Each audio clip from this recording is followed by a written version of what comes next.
এ ফেরেশতা, এ জমিন, তোমরা যারা জমিন ধ্বংস করে দিতে চাও, আমি আল্লাহ দেখতেছি কেমন গুনাহ হইতেছে।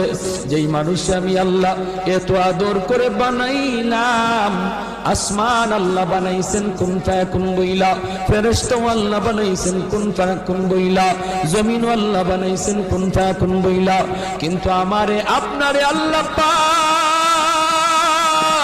কুন ফায়াকুন বইলা বানায় নাই। আমাকে আপনাকে যখন আল্লাহ বানাইছে, খালাকতু বিয়াদাইয়া, আল্লাহ বলে আমি আমার নিজের হাত দিয়া বান্দা বান্দিরে বানাইছি। কারণ এই চেহারার মধ্যে এত দামি কপাল, ওই কপাল দিয়া বান্দা আমার কুদরতি কদমে সাজদা দিবে। এই কপালটার এত দাম।